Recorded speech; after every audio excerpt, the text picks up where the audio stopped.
Maoist party ఇప్పుడు అంపశయ్యపై ఉంది. పూర్తిగా శక్తియుక్తులు కోల్పోయి నిర్జీవంగా మారిపోయింది. 6 దశాబ్దాల మావోయిస్టు పోరాటం ఇక ముగిసిన అధ్యాయం. ఉవ్వెత్తున ఎగిసిన ప్రజా పోరాటం ఇప్పుడు తన ఉనికిని కోల్పోతున్న వైనం స్పష్టంగా కనిపిస్తోంది. మావోయిస్టు పార్టీ అంతర్ధనానికి స్వయంకృతమే కారణమనే విమర్శలు ఉన్నాయి. మావోయిస్టు పార్టీ ఆఖరు నమ్మకం కూడా కూలిపోయింది. గెరిల్లా కంపెనీ కమాండర్ హిడ్మాన్ నేలకూలాడు. మన్యం వీరుడు అల్లూరి సీతారామరాజు పేరుతో ఏర్పాటు చేసిన జిల్లాలోనే ఆదివాసీ నక్సలైట్ రక్తపు మడుగయ్యాడు. మావోయిస్టు పార్టీలో ఇక పోరాడడానికి, పార్టీని నిలపడానికి మరెవరూ మిగల్లేదనేది స్పష్టమైపోయింది. మిగిలిన వారు కూడా నేడో రేపో లొంగిపోవడమో లేక తూటాలకు తలొగ్గడమో సుస్పష్టం. దాదాపు 7 దశాబ్దాల పాటు తెలుగు రాష్ట్రాలను ప్రభావితం చేసిన విప్లవ పార్టీ ఇక చరిత్రే. ఓవైపు వరుస లొంగుబాట్లు, మరోవైపు వేగంగా ఎన్కౌంటర్లు.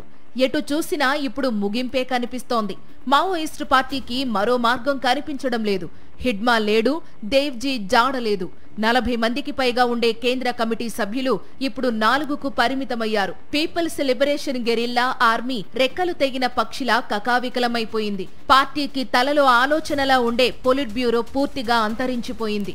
మావోయిస్టు పార్టీలో కీలకమనుకున్న ప్రతి ఒక్కరూ ఇప్పుడు లొంగిపోవడమో లేక చనిపోవడమో జరిగింది.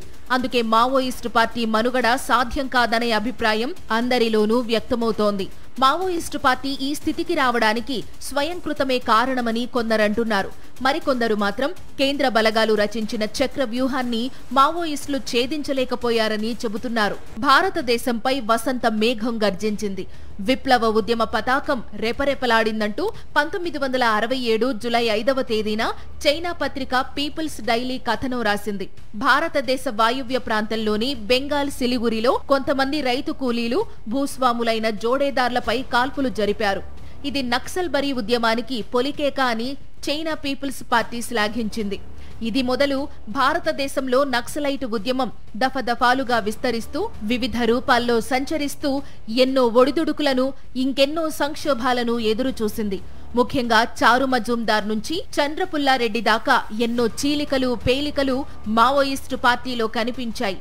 ఎంఎల్ పార్టీగా విడిపోవడం మొదలు పీపుల్స్ వార్ పేరుతో బలమైన శక్తిగా ఎదగడం దాకా నక్సలైటు ఉద్యమానికి ఎన్నో మైలురాళ్లున్నాయి. 90వ దశకంలో పీపుల్స్ వార్ కోవట్టులు అనే కొత్త సంక్షోభాన్ని ఎదుర్కొంది.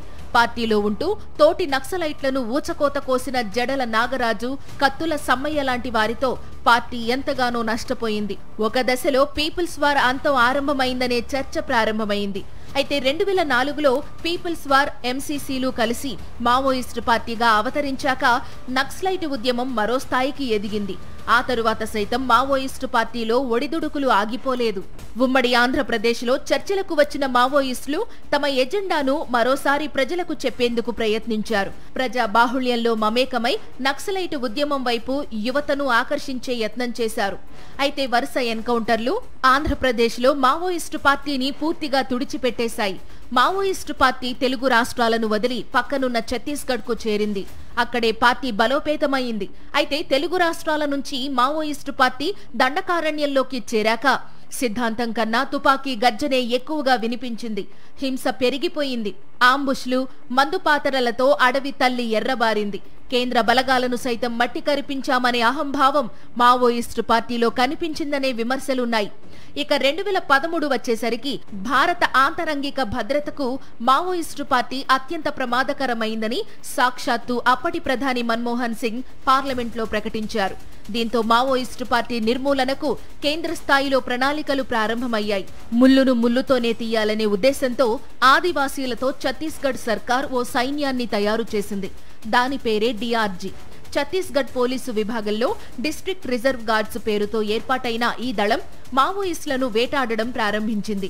చాలా మంది మాజీ మావోలు ఈ దళాల్లో చేరారు. అడవి అనుపానులు తెలిసిన మెరికల్ లాంటి ఆదివాసీలు రోజుల తరబడి వాగులు వంకలు తిరుగుతూ మావోయిస్టులను వెంటాడారు. చివరకు చావు దెబ్బతీశారు. వాళ్ళు ఆయుధాలను ఉపయోగిస్తున్నారు. భాష కూడా మారింది. We will neutralize, we will eliminate, we will finish them. పలానా ముహూర్తం లోపల మొత్తము అంతం చేసి ఇక్కడ ఎన్కౌంటర్ల సమస్య ఎక్కడ ఉంది? ఇక్కడ మేము మొత్తంగా ఉద్యమాన్ని నిర్మూలిస్తామన్న తర్వాత వాళ్ళు ఫైర్ చేస్తే మేము ఫైర్ చేస్తాము, వాళ్ళు ఒకవేళ మేము ఆయుధాన్ని ఉపయోగిస్తామని రాజ్యాంగ సూత్రం ఏదైతుందో మేము ఎలిమినేట్ చేస్తాము అని ఏవైతే అంటున్నారో, ఛత్తీస్గఢ్ ముఖ్యమంత్రి గారు ఒక ఇంటర్వ్యూలో చెట్లు అడ్డం వచ్చినా మనుషులు అడ్డం వచ్చినా మేము ఖనిజ వనరులని కార్పొరేట్కి చెప్పాలి కాబట్టి మేము వాళ్ళని తీసేస్తామంటున్నారు. ఓవైపు లొంగిపోదామని చాలా మంది కేంద్ర కమిటీ సభ్యులు చెబుతున్నా మరికొందరు దీన్ని తీవ్రంగా వ్యతిరేకించారు. ఇదే మావోయిస్టు పార్టీ కొంపముంచింది. ముఖ్యంగా Maoist party chief Basavaraju encounter తర్వాత మావోయిస్టుల్లో విభేదాలు ప్రారంభమయ్యాయి. ఒక్కతాటిపై నడిపించే నాయకత్వం లోపించింది. ఏ ప్రాంతానికి ఆ ప్రాంతం స్వతంత్రంగా నిర్ణయం తీసుకోవడం ప్రారంభించింది. దీంతో మావోయిస్టు కోట అబూజ్మడ్కు బీటలు వారాయి. లొంగుబాట్లు పెరగడం, వాటికి తోడు ఆధునిక సాంకేతిక పరిజ్ఞానంతో మావోయిస్టులను భద్రతా దళాలు వెంటాడాయి. డ్రోన్ల సహాయంతో మావోయిస్టుల రక్షణ స్థావరాలను కనుగొన్నారు. హీట్ మ్యాప్స్ ద్వారా నక్సలైట్లు ఎక్కడెక్కడ దాక్కున్నారో చూడగలిగారు. దీంతో మావోయిస్టులకు సేఫ్ జోన్ అంటూ లేకుండా పోయింది. అంతేకాకుండా ఆపరేషన్ కగార్ గత 6 నెలలుగా ఉధృతంగా సాగింది. ఈ ఏడాది మే 21వ తేదీన మావోయిస్టు చీఫ్ బసవరాజు ఎన్కౌంటర్ తర్వాత మావోయిస్టు స్థావరాలు ఒక్కొక్కటిగా కూలడం ప్రారంభమయ్యాయి. కేంద్ర కమిటీ సభ్యులు లొంగిపోవడమో లేక హతమవ్వడమో జరిగింది. అంతే, దిశ దశ లేకపోవడంతో క్యాడర్ బేస్డ్ గా ఉన్న మావోయిస్టు పార్టీ పేకమేడలా కూలిపోయింది. అడవిలో నక్సలైట్లు దిక్కుతోచని స్థితిలో నగరం బాట పట్టారు. తలదాచుకోవాలనే ఉద్దేశంతో PLGA కమాండర్ హిడ్మా సైతం అడవి వీడాడు.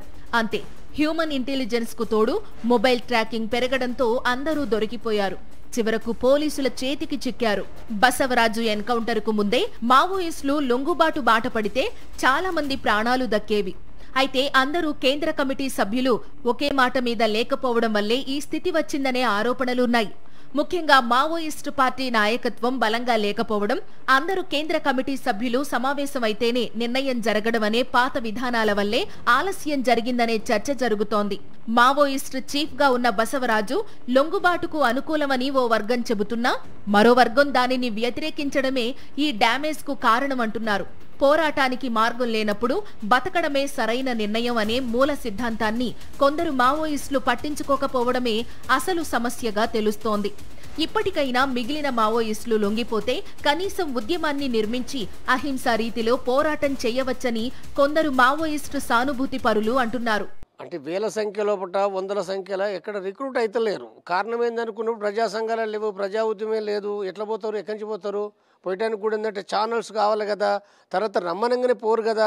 అటు ప్రజా ఉద్యమంలో కూడా ప్రజా సంఘాలలో తర్ఫీదు పొందాలి, అక్కడ చెక్కింగ్ జరగాలి, ఇవన్నీ జరగాలి కదా. ఇవన్నీ ఏమి జరిగే పరిస్థితి లేదు కాబట్టి జనరల్గా సోషల్ మీడియాలో తెలుగు రాష్ట్రాల్లో పట కొంత అది ఉంటుంది. పార్టీ అంటే ఒక సింపతి ఉన్నది, సింపతి ఉన్నమాట వాస్తవమే, సింపతి ఉన్నది. కానీ ఆ సింపతి అనేది ఏదైతుందో అది తుపాకులు పట్టుకోవడానికి అది పనిచేయదు. అది ప్రస్తుతం మావోయిస్టు పార్టీలో తెలంగాణ కమిటీ ఒక్కటే సురక్షితంగా ఉంది. అయితే వీరు ఎంతకాలం అడవుల్లో ఉంటారు? లొంగుబాట పట్టకపోతే పోలీసులు ఊరుకుంటారా అనే అనుమానాలున్నాయి. మొత్తానికి మావోయిస్టులు అనేది ఇప్పుడు చరిత్ర అవుతున్న సందర్భం మనం చూస్తున్నాం. ఇది మావోయిస్టుల స్వయంకృతమో లేక భద్రతా బలగాల విజయమో కావచ్చు. అవునన్నా కాదన్నా భారతదేశంలో స్వాతంత్ర్య పోరాటం తరువాత ఇంత నెత్తురు చిందించిన ఉద్యమం, ఇంతగా త్యాగాలను వర్షించిన విప్లవం మరొకటి లేదు.